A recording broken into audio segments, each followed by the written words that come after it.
शीर्षक क्या है? हाँ, जोर से बोलिए। हिमालय के प्रति। हिमालय के प्रति। रचनाकार कौन है? रामधारी सिंह दिनकर। ठीक है। अब हिमालय के प्रति शीर्षक से आपको क्या लगता है? हिमालय कवि ने इस कविता में किसके ऊपर कविता लिखी है? हिमालय के ऊपर। जब हम हिमालय की बात करते हैं तो आपके मन में क्या क्या बातें उत्पन्न होती?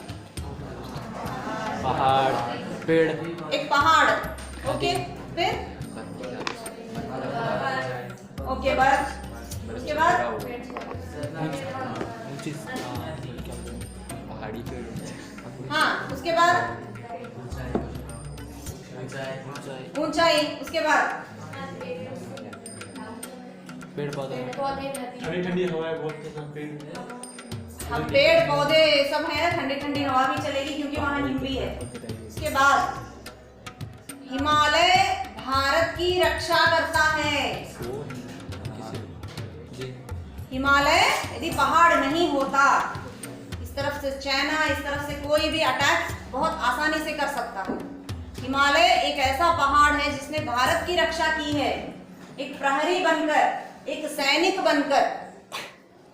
हिमालय से गंगा नदी बह रही है, ठीक है, नदी बह रही है। लोगों के जो प्यास है, पानी की प्यास को गंगा बुझा रही है, क्योंकि 365 डेज हिमालय से गंगा नदी बह रही है। सर्दियों में बर्फ जम जाती है, गर्मियों में बर्फ पिघलकर पानी बह रही है। तो उत्तर भारत में जहां जहां गंगा बह रही है वहां पानी की समस्या नहीं है, क्योंकि हिमालय पानी को, गंगा को बहा रहा। ठीक है, एक तरफ एक प्रहरी बनकर उसकी रक्षा कर रहा है, भारत की रक्षा कर रहा है, एक तरफ लोगों की, धरती की प्यास बुझा रहा है। धरती की प्यास भी बुझा रहा है। कैसे? पेड़ पौधे कैसे हरियाली के साथ हैं, क्योंकि पानी चाहिए, वो पानी भी हिमालय दे रहा है। ठीक है, तो कवि दिनकर ने हिमालय को एक मनुष्य के रूप में यहाँ पे कल्पना करके इस कविता का लेखन किया है। जैसे एक मनुष्य होता है, एक स्ट्रॉन्ग आदमी जैसे होता है, ठीक है, एक जैसे मनुष्य के अंदर की भावनाएं होती है।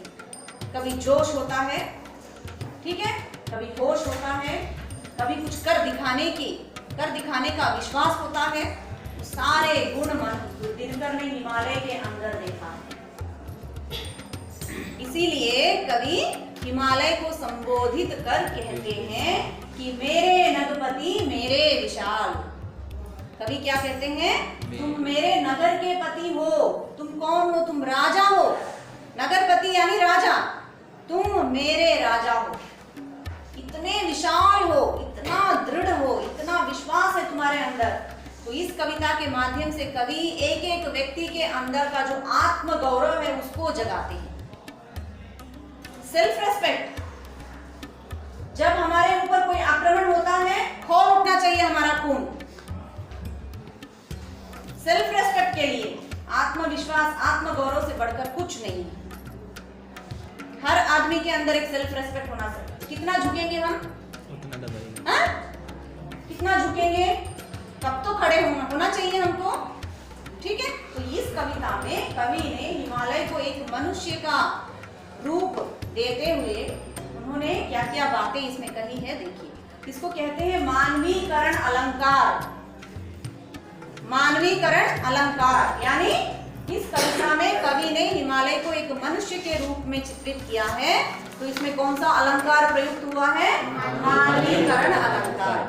ठीक है, तो कवि कहते हैं मेरे नगपति मेरे विशाल, साकार दिव्य गौरव विराट, पौरुष के पुंजीभूत ज्वाल। कवि हिमालय को संबोधित करते हुए कहते हैं मेरे नगपति मेरे विशाल, मेरे नगर के पति, इतने तुम कैसे हो? बहुत विशाल हो। तुम कैसे हो? साकार। साकार मतलब जिसका आकार होता है, एक रूप होता है। साकार, दिव्य, गौरव, विराट। कैसा होता है? साकार, दिव्य, गौरव, विराट। विराट यानी जिसका रूप हम सीमित नहीं कर सकते हैं।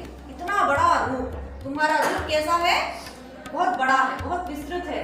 देखने में पौरुष के पुंजीभूत ज्वाल, तुम कैसे हो? तुम्हारे अंदर पौरुषता भरी हुई है, इसके तुम पुंजीभूत ज्वाल हो, जैसे ज्वाला होती है, ठीक है, मशाल का जो आग जलते रहता है, वैसे तुम पुंजीभूत ज्वाल हो।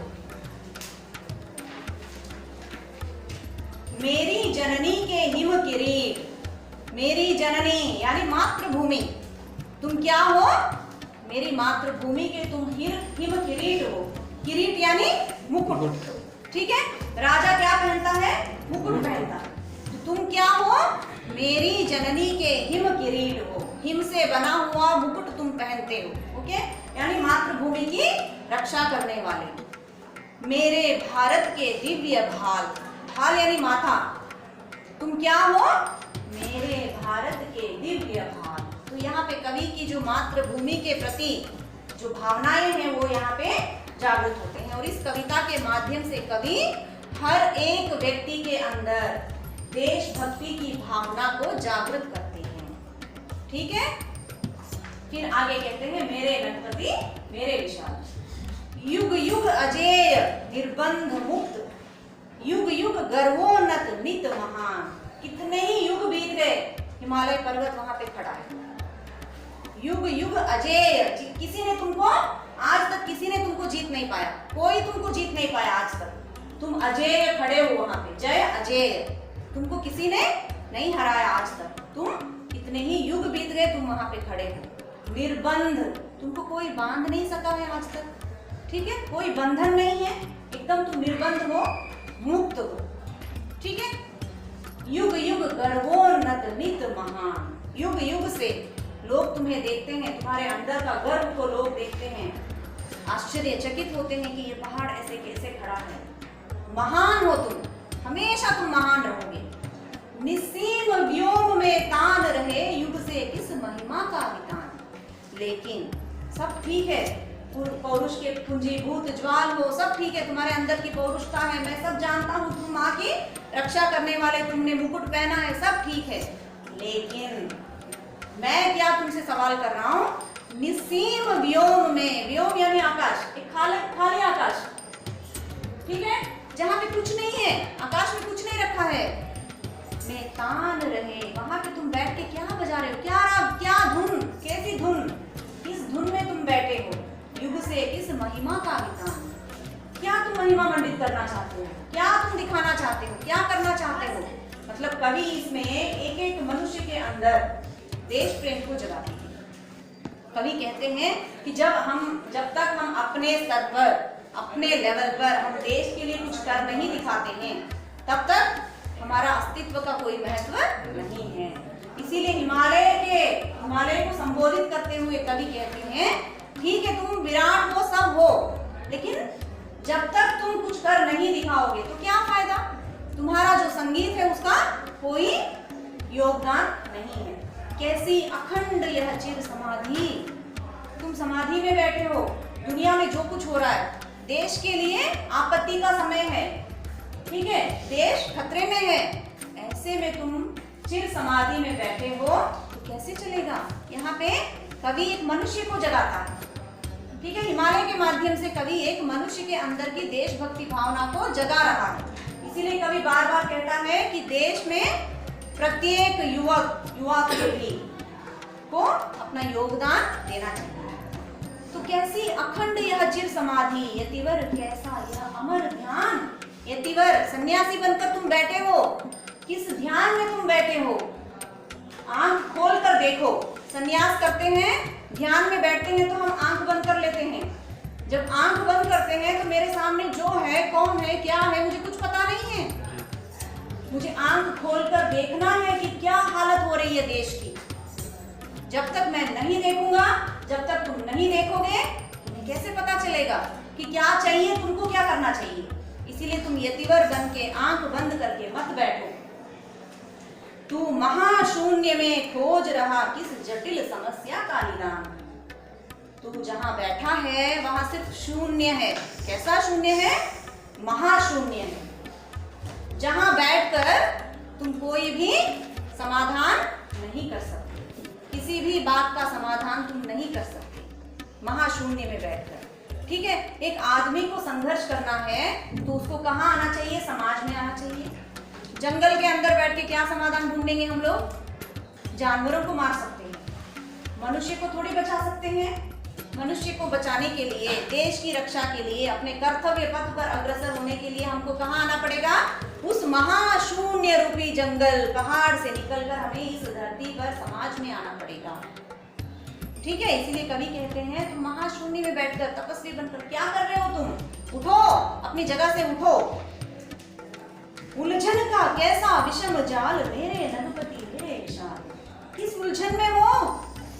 उठो अपनी जगह से, देखो क्या चाहिए देश के लिए, क्या चाहिए देखो, तुम क्या कर सकते हो देखो। ओ मौन तपस्या लीन यति पल भर को तो कर दृगोन्मेष। दृग मतलब आंखें। जो तुम मौन धारण करके बैठे हो, चुपचाप बैठे हो, दुनिया में जो भी हो रहा है, देश में जो भी हो रहा है, उसे तुम तमाशा बनाकर देख रहे हो। एक बार अपने बंद आंखों को खोलो। दृग उन्मेष, उन्मेष खोलना, दृग आंखें। एक बार आंखें खोलकर देखो तपस्वी।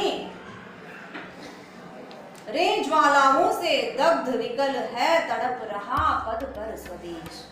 अभी हमारा देश एकदम तड़प रहा है क्योंकि विदेशी आक्रमण हो रहा है। देश को बचाने की जरूरत है। हमारा स्वदेश अभी तड़प रहा है। तो तुम अपनी आंखों को जब तक खोल कर नहीं देखोगे, देश के लिए कर्तव्य की भावना तुम्हारे मन में कैसे जगेगी? है? सुख सिंध पंचनद ब्रह्मपुत्र गंगा यमुना की अमीय धार, जिस पुण्य भूमि की ओर बही तेरी विगलित करुणा उदार। फिर वो देश की महिमा का वर्णन करते हैं कि हमारा देश कैसा देश है, जहाँ पे गंगा यमुना ब्रह्मपुत्र जैसे अमृत की धारा बहती है। जिस पुण्य भूमि की ओर बही, तो गंगा यमुना सरस्वती गोदावरी कावेरी जितनी भी नदियां हैं वो कहाँ बह रही है? किसकी तरफ बह रही है? सिर्फ चाइना की तरफ नहीं बह रही है, वो भारत की तरफ बह रही है। जिस ओर बही तेरी विगलित करुणा उदार। तो उसका कारण कौन है? तुम हो। तुम्हारी करुणा के कारण गंगा यमुना सरस्वती सारी नदियां बह रही है हिमालय से। जिसके द्वारों पर खड़े क्रांत सीमापति तूने की पुकार।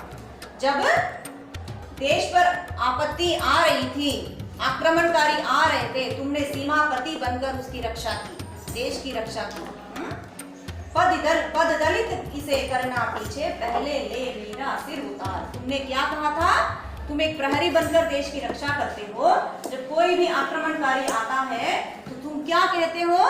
मेरे देशवासियों को तुम बाद में छूना, पहले मेरा सिर तुम्हारे लिए उपस्थित है। पद दलित करना इसे पीछे, पहले मेरा सिर तुम काट के मुझे पार करके तुम आगे बढ़ो। ठीक है, इतना तुम्हारे अंदर शक्ति है।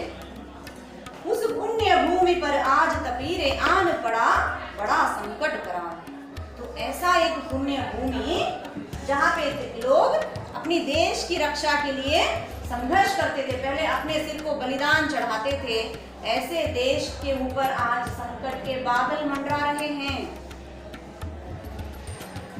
व्याकुल तेरे सुत तड़प रहे, तेरे बच्चे आज व्याकुल होकर तड़प रहे हैं। डस रहे चतुर्दिक विविध व्याल, चारों दिशाओं से, व्याल यानी सांप, चारों दिशाओं से जैसे सांप आते हैं वैसे लोग आक्रमण करके आकर हमारे देश को नोचने के लिए आ रहे हैं। मेरे नगपति मेरे विशाल। ठीक है,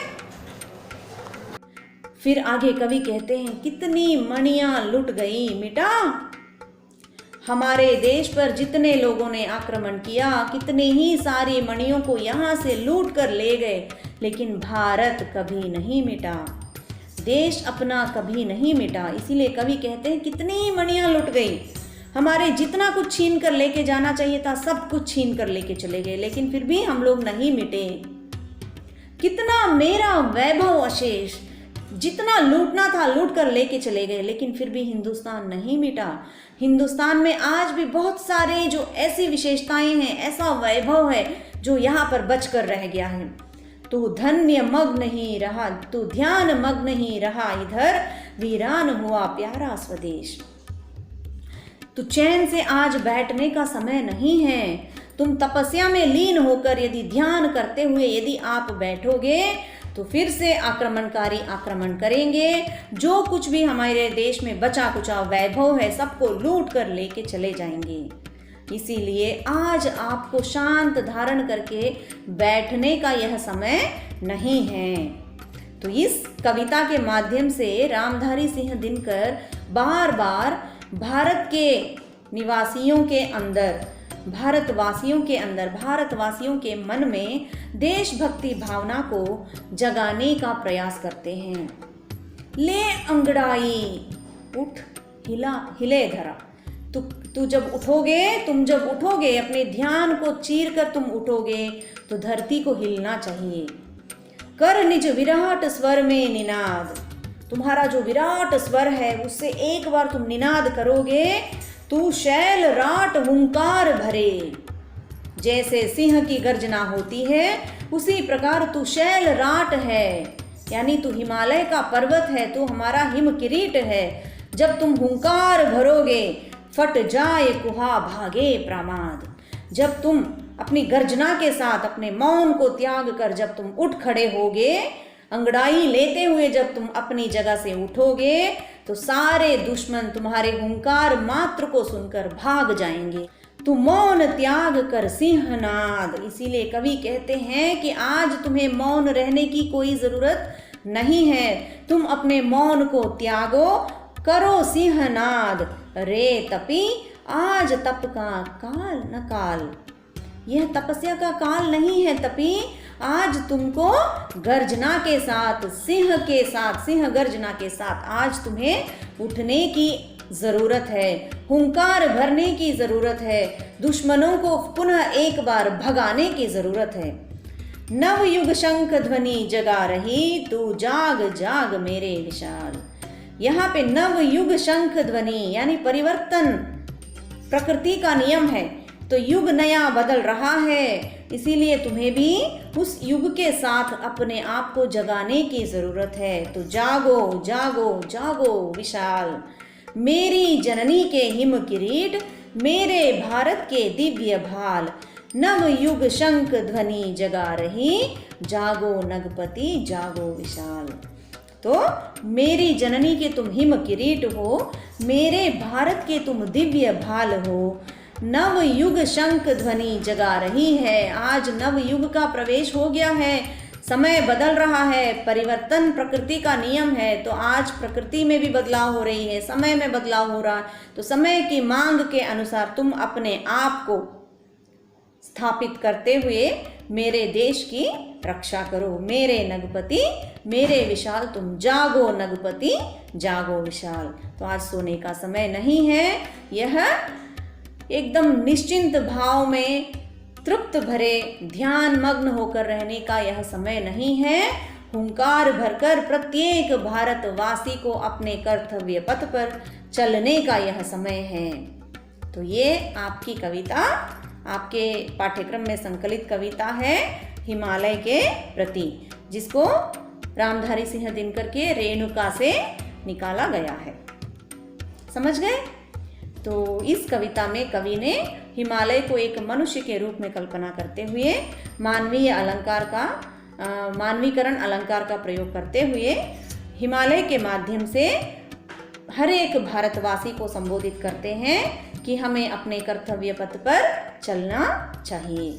हर एक भारतवासी को अपने कर्तव्य को समझकर देश प्रेम से ओतप्रोत होकर हमें भारत के प्रति जो सम्मान की भावना है, जो कर्तव्य की भावना है, उसे हमें निभाना चाहिए।